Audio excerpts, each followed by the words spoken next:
certain thoughts, they have like a charge. They are charged with emotion, or they bring up emotion, or they trigger something, and the body responds to these thoughts, like painful thoughts, or if there is some painful memory coming up repeatedly, your body responds to that in a particular way. I'm very aware of that. Yeah. And to see that, let's do this. I'm going to give you one word, and you notice how that word feels for you, what emotion comes up for you. And then word is your mom.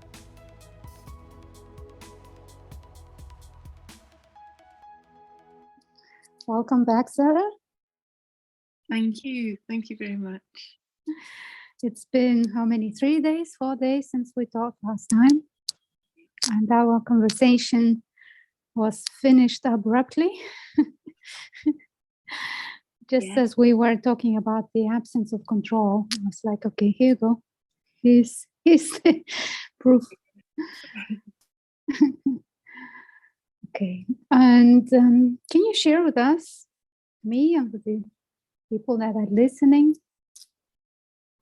did you notice anything during those 3 days? Yeah. So just as we were talking about my interest in control, suddenly the internet cut out on my end. And what I first noticed was my scramble to get it back. And I rushed to ask my husband what was wrong with it. And eventually we got it back. And then I emailed you and said, can we carry on? I want to fix this. I want to control this again. But that wasn't possible. So I had to just be okay with there not being a formal ending for the last session. And I like my neat little endings.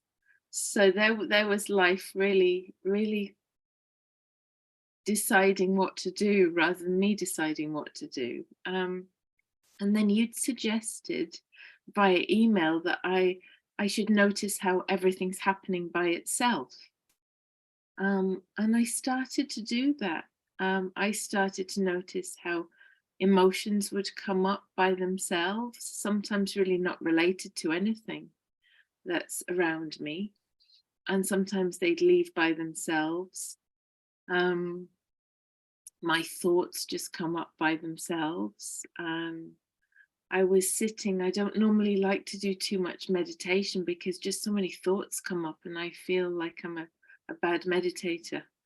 But I thought I will do 30 minutes yesterday. So I sat and just sat there for 30 minutes in silence, and there was no silence. It was all just blah, blah, blah, blah, blah.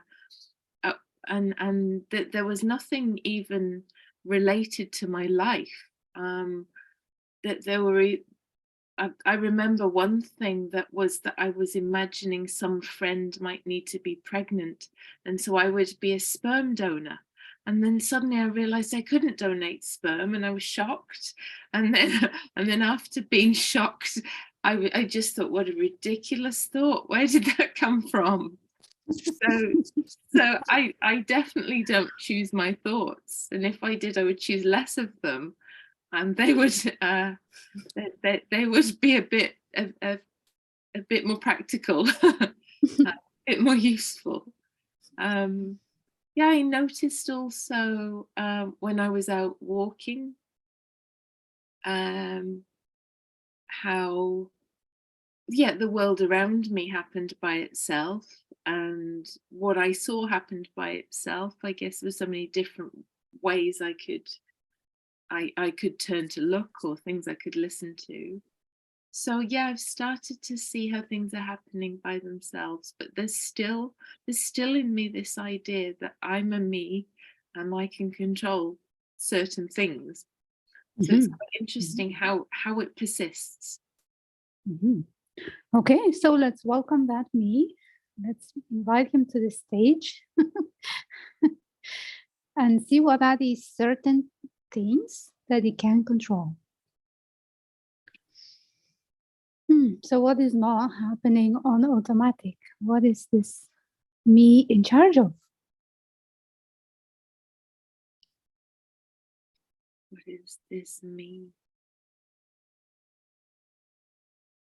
I guess the presumption is that it's a separate self, and it is somewhere inside my head, like we discussed last time, and it's making decisions and choosing what's right for the rest of the body. Okay, well, what you described is, it could be called brain, like making decisions. Yes. And what's right for the body, yeah, there is a brain and makes decisions. But is it separate? Is brain separate from this system? Is brain separate from this organism? It's not separate from my body. It's part of my body, and my body is part of the world. And my brain used to be food, and it's being renewed. So in 10 years' time, it'll be a completely different brain in terms of in terms of the structure of it, in my understanding.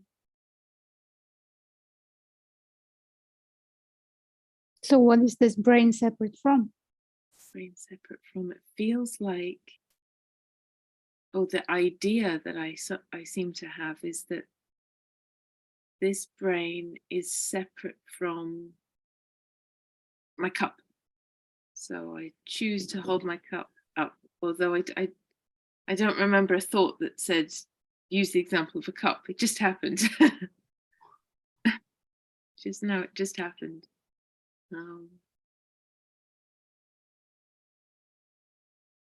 Yeah.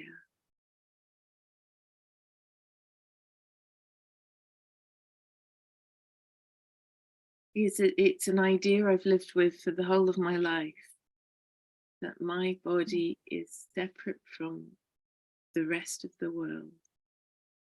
Yeah.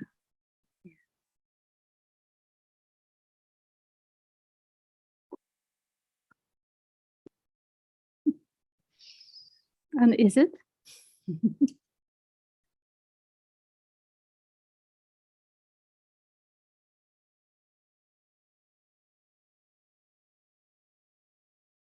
No, it's made of the world. It's made of the world. I don't know what the thoughts are made of. I don't know where they come from. Or the emotions. The physical matter is made of the world. It's ultimately stardust. It's the entire world is made of stardust. I don't know where the thoughts come from. Okay, we can look at that and find out. Okay.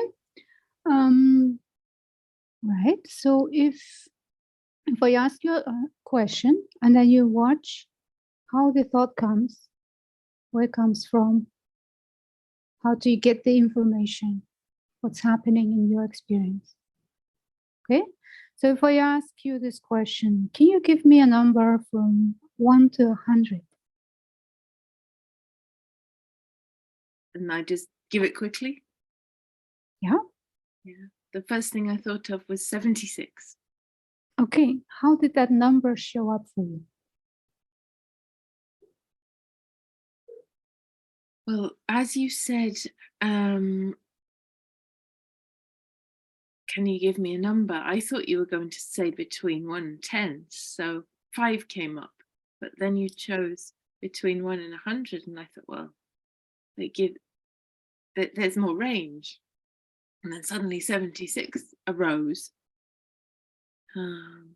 But it's not linked to anyone's age or any number that's familiar to me. It just popped up. Right. And did you know what will pop up before it did?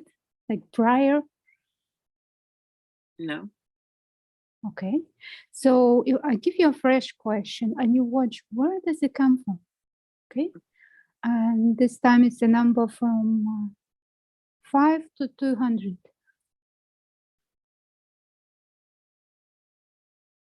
100. 100. Okay. How did that number came? Where did it come from? For a while, nothing was coming up. And I think that starting from 5 kind of felt strange. So I was kind of a bit confused rather than starting from 0. And then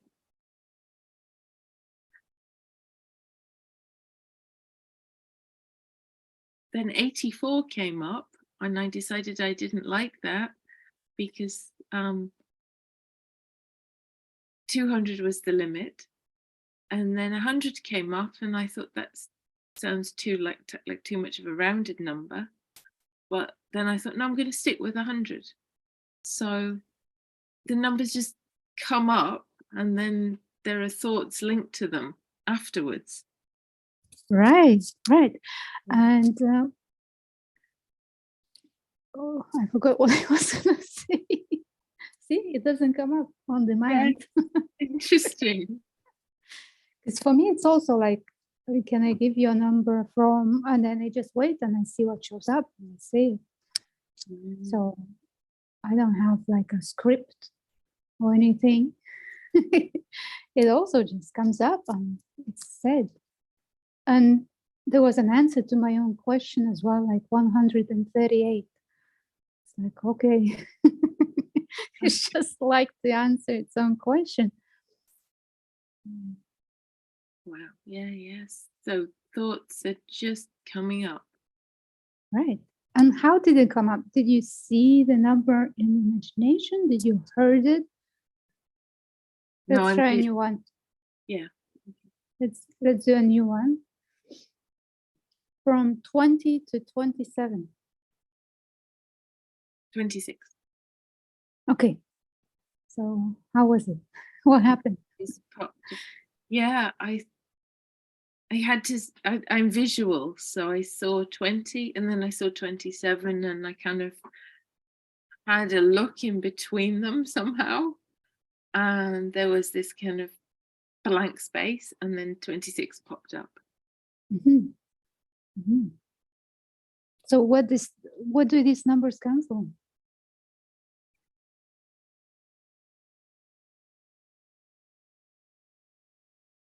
I'd like to know where they come from prior to them just popping up, but they just seem to pop up. So what is there before they pop up?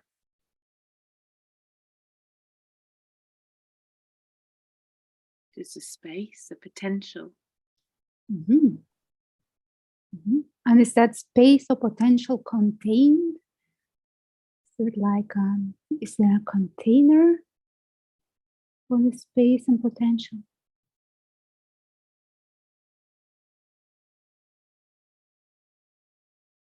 I'm aware of it so that when a number pops up, I can kind of catch it.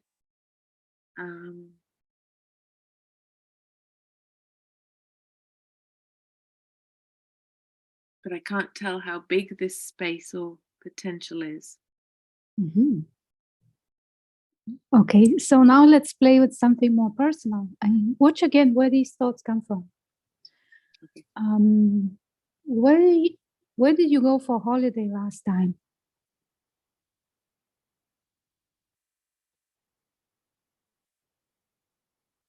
What came up was my holiday in Egypt that was actually a while ago. Was the winter before last. There would have been another holiday before that. Sorry, after that. I was trying to kind of think of something fast. But if I think, where did I go for my last holiday, and it doesn't just pop up, then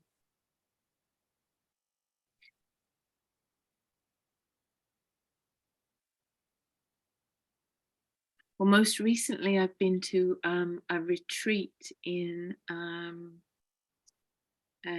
Inverness. So I guess that when you said holiday, Mhm. I was thinking of a kind of somewhere interesting and kind of a sort of cultural destination. So Inverness to me is not that exciting, and a retreat isn't really a holiday. No, that's not. Yes. So let's You go with Egypt. we'll go with Egypt, yeah. But Let's go with Egypt. there were quite a few thoughts that came up in the Mhm. process of deciding that. And that was not last winter, that was the winter before last. We went to Egypt. Okay. And when I asked you this question, this Egypt, how did it show up?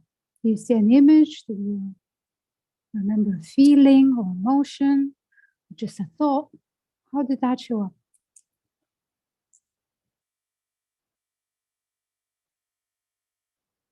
It was like the word showed up in a kind of, I visualized the word in a way, and there were colors as well, Uh-huh. yellow and red.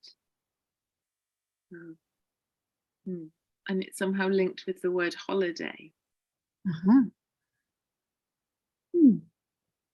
And a fresh question here. Again, watch how it arises. The answer comes. What was the most enjoying experience in Egypt?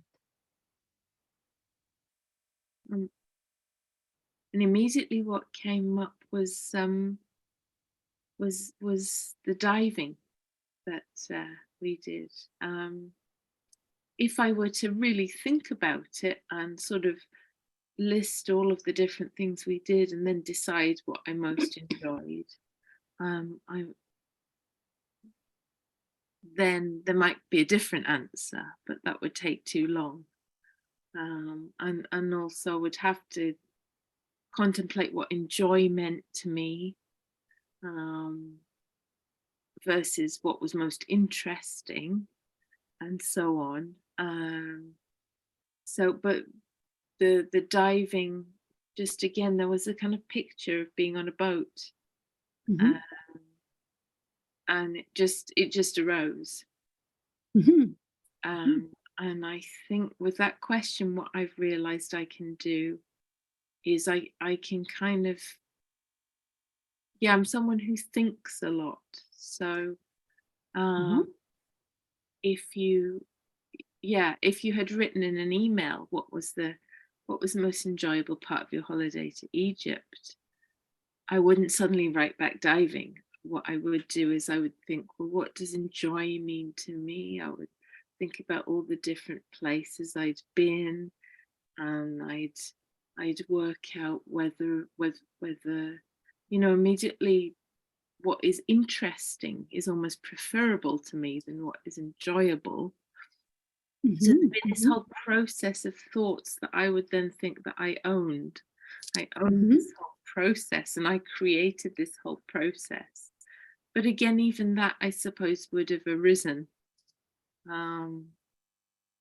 It would just have arisen in a different way to the sudden idea of Mm-hmm.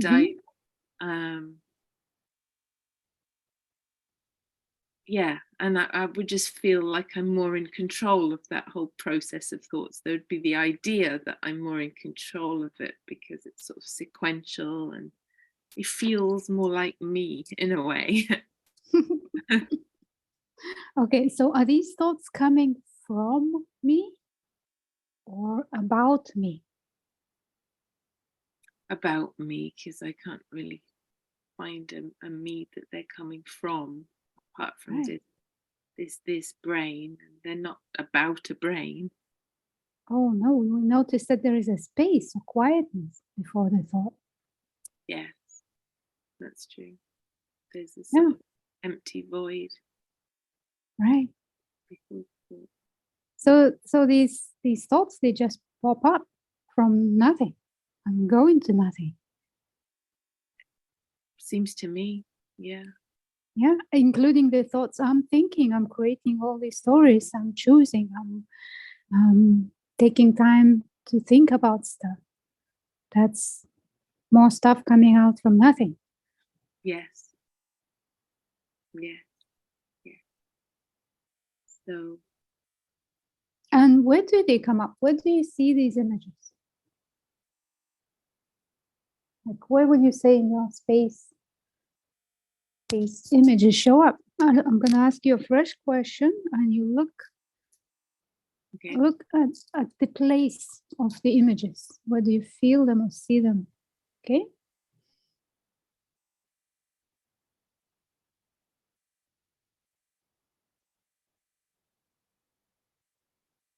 Just waiting for the thought.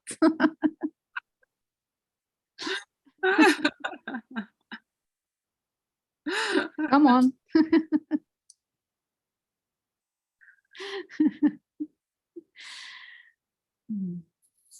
Okay, what did you have for dinner last night?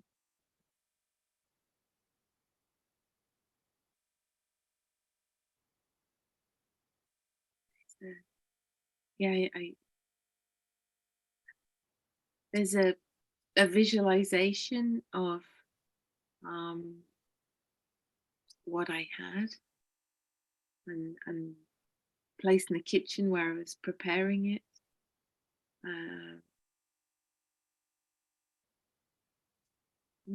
It feels like it was out here, maybe not necessarily in there, but yeah.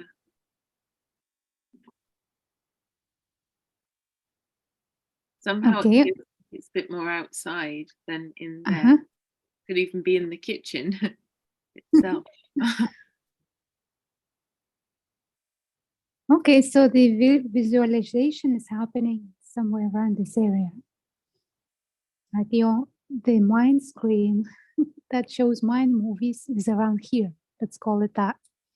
It's like mind movies are going on, and they show all the stuff that happened, or will happen, or may happen, or I don't want to happen. So it's just like images on the mind screen.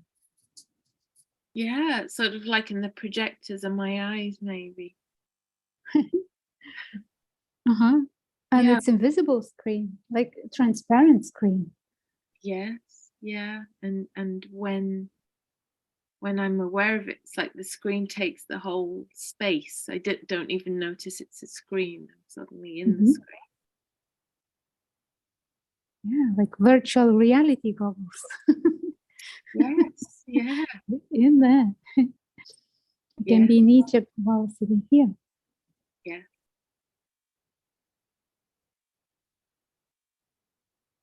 So the past, the future, what ifs, fantasies, everything is happening in this visualization, which is located for you here.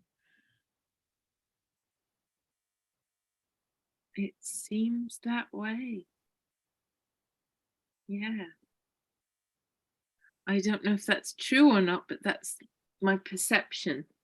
It seems that way, that it's sort of somehow happening here, and I kind of merge with it when it's happening. Okay, let's see if thoughts about future happen in the same way and in the same place. Okay. Okay, so weekend is coming. Do you have any plans?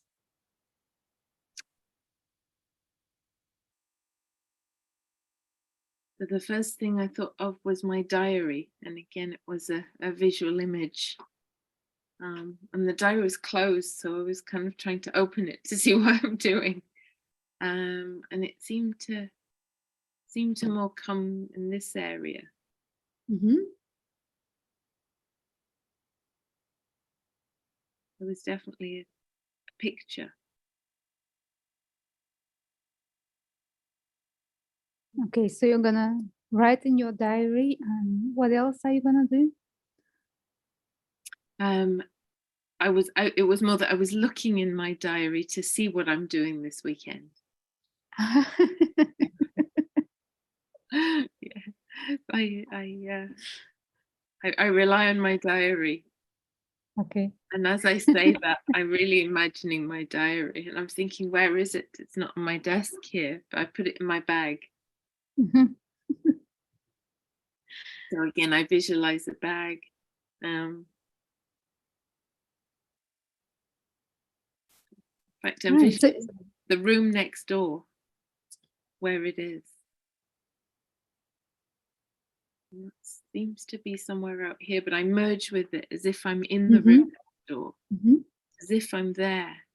But it's not as if I'm standing there. It's almost like I'm hovering in space, just sort of looking at the contents of the room. It's like my body's not in the room. I'm not visualizing my body. I'm just visualizing the room with nobody in it. Mhm. Very interesting. So you see how one question and the whole display, the whole thing is coming alive. Yeah, The whole screen comes alive, and explanations and looking and everything comes alive. This one question. yeah. And I don't appear to be controlling any of it. Right. So you see it pop up, you see it and experience it as it shows up. Yeah, Mm. And are you controlling this process in any way? doesn't feel like there's much control at the moment. Mm. Let's see. If I ask you to think about your cat, just think about your cat and don't think about the cat now. No cat. Okay. No thoughts about cats. Yeah, then I notice I try desperately to think pink elephant or I'm looking at the plant behind you. But then you keep saying the word cat. No cat has the word cat in it. And then it's like, yeah, I get a kind of visualization of just her tail or something when you say no cat. um, so, yeah, I would have liked to have done that more cleanly, with kind of not thinking about the cat.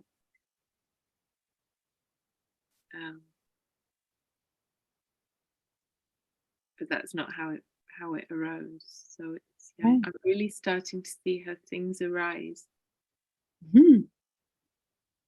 that aren't in my control.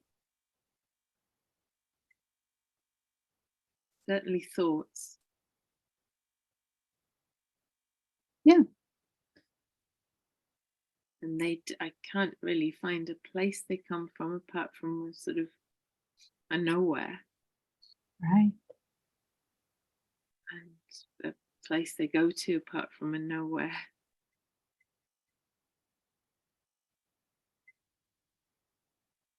Right.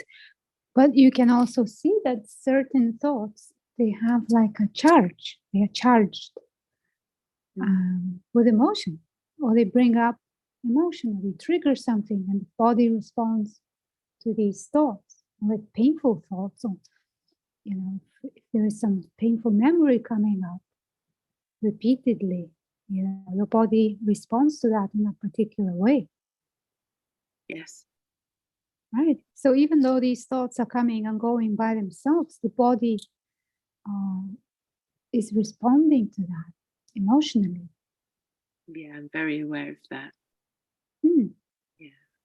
And to see that, let's do this. I'm going to give you one word, and you notice how that word feels for you, what emotion comes up for you. And then word is your mom. There was a reaction in my body. There really was. There was a kind of, oh. Ooh. Yeah. No. Yeah, it was a kind of, oh. A sort of, yes. Yeah, kind of, oh. in the chest area, and I've done quite a bit of emotional work actually on my mum, and a lot comes up in the chest area. But I also got a visual image of her face, and that was somewhere around here. And then that kind of, there was almost a little delay, and then that was kind of, yeah, interesting to see. Yeah, it was like, and the body was the delay was kind of what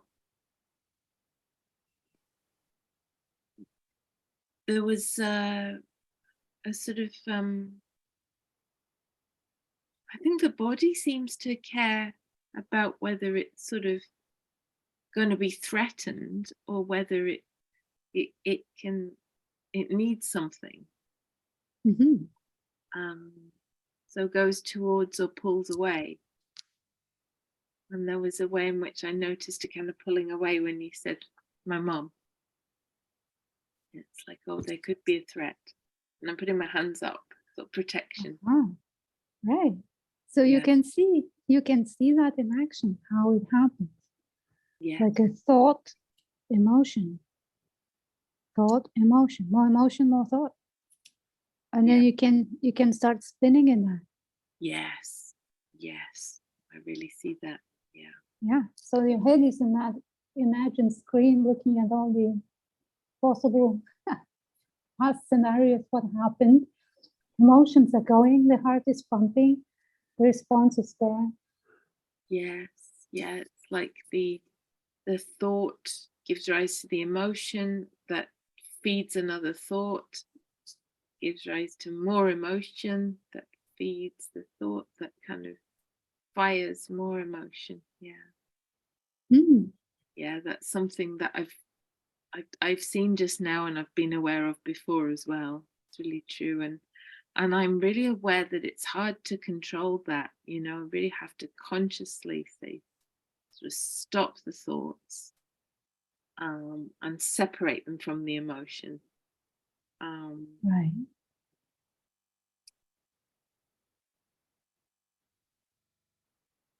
Because they can just spiral out of control.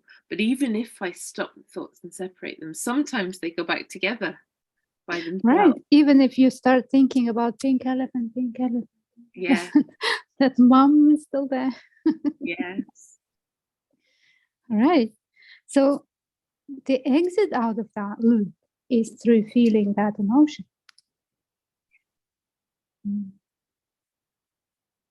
It's like, okay, thoughts, I see, thank you. Feel it. Yeah. Because they wouldn't stop until the emotional charge is cleared. So you can check in your everyday living which thoughts give you any kind of reaction, emotional reaction. That's your hooks. That's a good idea, just in general, what comes up. Yeah, just watching how the body responds to thoughts. Which thoughts are sticky or painful or still has a charge that hasn't been looked at yet or hasn't been resolved. I mean, if the emotional charge is coming like love and affection and kindness and warmth, then it's wonderful, But if there is pain, it shows up like that. Yeah. So I've done some work on, quite a bit of work on emotion and trying to separate it from thought. But what I haven't done is notice what comes up in daily life, and then is charged with emotion. So that's worth doing. Right. Yeah. Now I'll give you another word, and you see what reaction happens when you think that. And a table.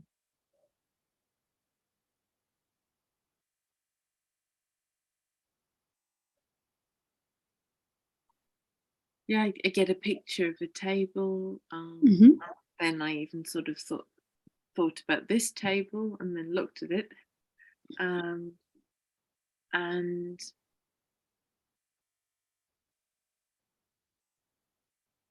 it's the picture seemed very kind of inert, very still. And there was a sort of quick assessment almost to see if it could cause me any harm. And it Mhm. couldn't. And the word dead came up. It was dead. It's not like an alive tree. It's a dead table. And so then there was just kind of nothing. Nothing. Nothing. So during the working out of it, during all the thoughts that came up, there was a little bit of anxiety in some senses, trying to work out. I noticed, could the table harm me? And then I figured out it couldn't. So then there was a calm. I was trying to sort of slow down the whole process that would normally be a lot faster, and that's what I saw, which is quite interesting, because I wouldn't have imagined I would think table and then think, would it harm me? But that seemed to be what came up. Right. Right. Mm. Okay, so I'll give you a fresh word, and that word is safety. Safety. Safety. Yeah. So immediately there's a kind of a feeling of calm. The word came up on this screen as a word, and there was an immediate association with kind of comfort and peace, and then I sort of felt calm.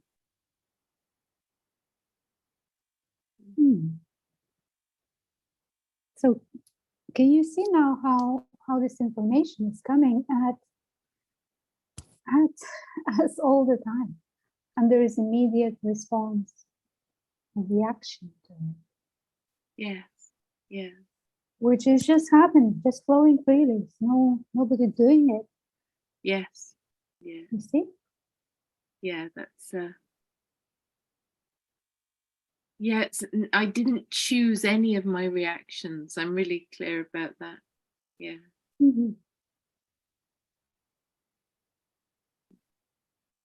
Yeah, so none of what I thought or what I felt was chosen by me.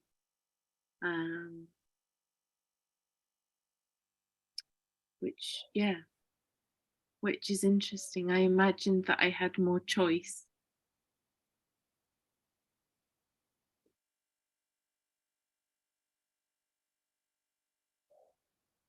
I don't think I like not having choice.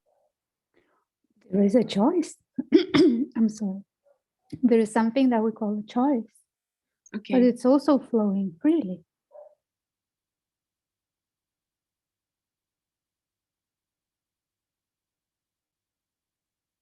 Like, okay, if you choose my right or left to open. Right. So how did that happen? That choice. So I asked you to choose. So we call that choice. So there's this situation is asking you right or left. How does the choice happen?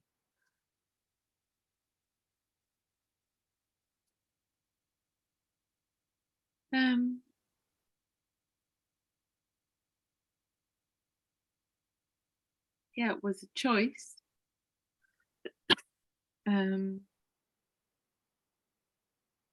Seemed to be a choice, but it also seemed to just arise.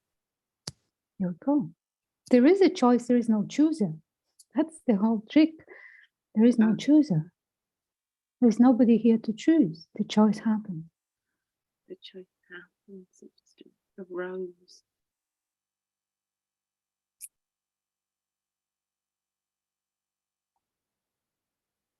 Okay. Like if you look at nature, let's say there is a big cloud and it's going to rain. And at some point it starts raining. Is there a rainer? Is there somebody that decided That's a good to release the water? And no. there is a rainer in a cloud that makes the choice to rain or not to rain, or where to rain or how much. That's a good point. No, there's not. It's just it's just what happens. It's just there are a series of events that cause that rain, that can be traced back to other events and so on. It's sort of yeah.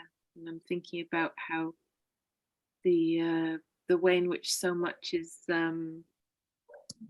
connected to everything else. So there's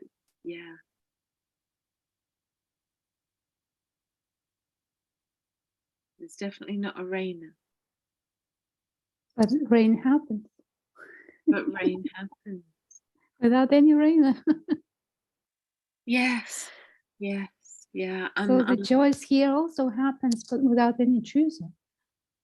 Like everything comes together in this moment. All the conditions, all the circumstances come together and something happens.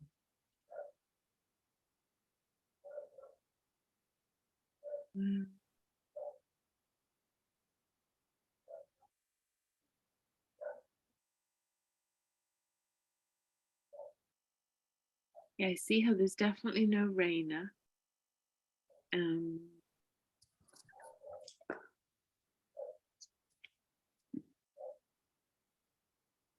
thinking about my cat and how she'll sometimes get up and she'll stretch and then she'll go to her food bowl.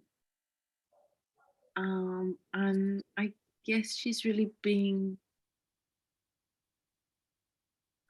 there's a way in which her body's just doing that according to its needs. I can't imagine she thinks, oh, I better get up and get something to eat now.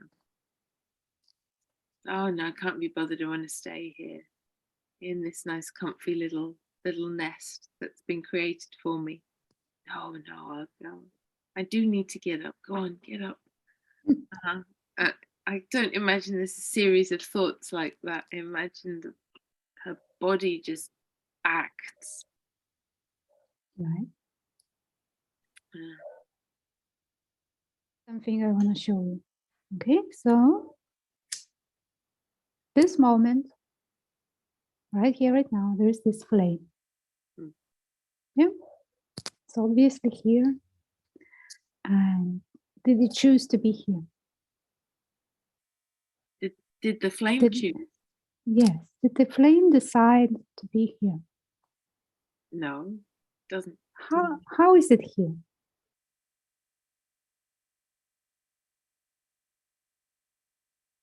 It arose when you pressed the lighter. Right. Yes. And there were so many conditions coming together. Yes. Right? This lighter had to be here. I had to buy it. Somebody had to make it. Somebody had to design the factories, plastic and metal and gas. Yeah. Right? So many things had to come together. Yeah. Right? And the flame doesn't decide to be here or not to be here. No. It's the outcome. Yes. Of everything.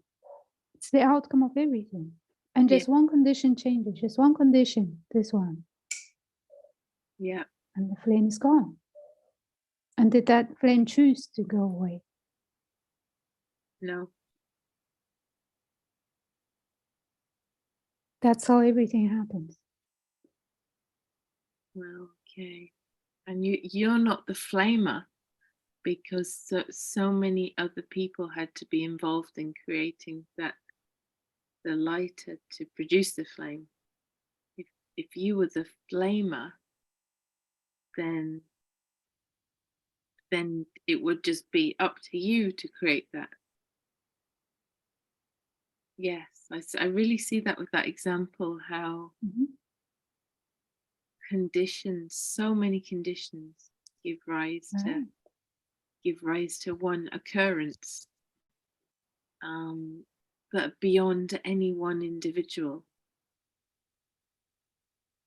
Like nothing. And the flame is not separate from the whole. It's the expression of the whole.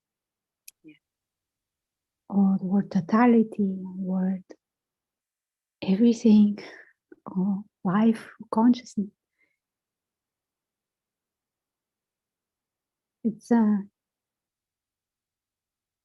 It's here this moment. That's all we know. It's here this moment, and there are so many conditions for it to be here that we can think of, and that we can't even think of. Same like this. It's here.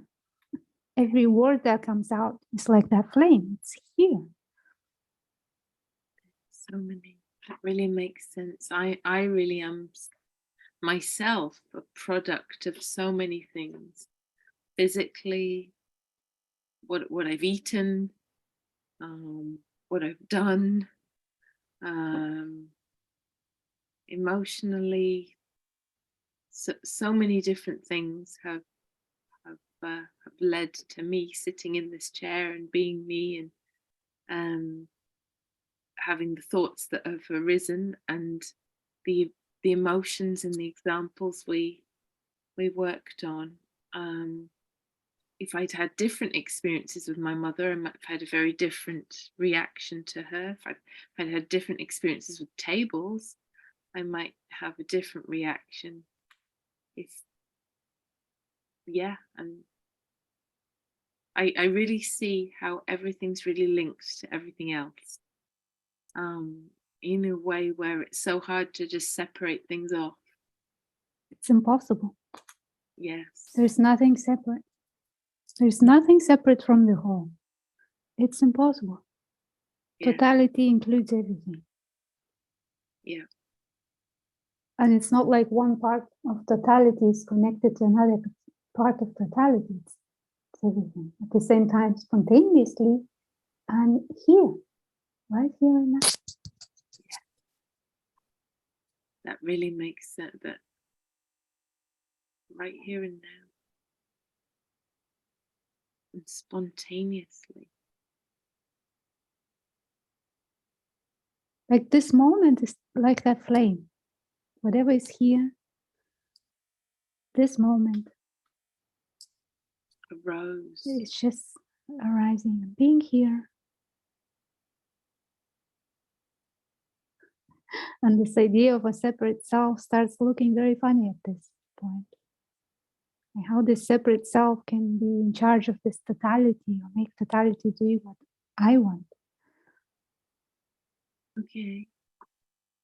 So I thought I responded to a message, that you had written on your website, Liberation Unleashed, to have some sessions, and I had made that choice, and you'd put that on. So it's as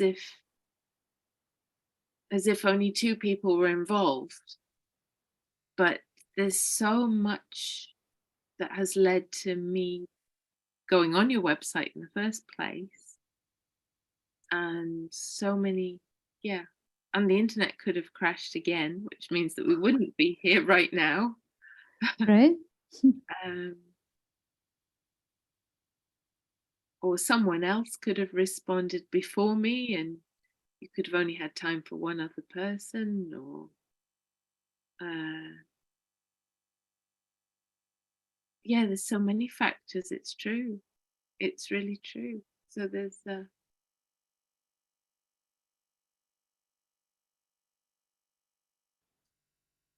yeah, And it's so easy to see with the flame, Mhm. and so easy to see with the cloud. And I can see how this person I was so created by so many different circumstances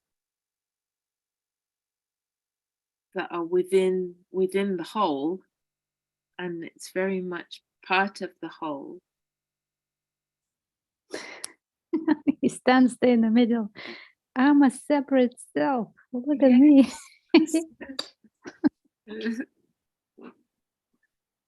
But yeah. And yet somehow there's this idea that's decided I'm a separate self. That, well, not decided, it's just what I've always known or always been taught. So I've seen the world in that way. Mhm. Mhm. So you're showing me a different way of seeing the world, and it's making sense.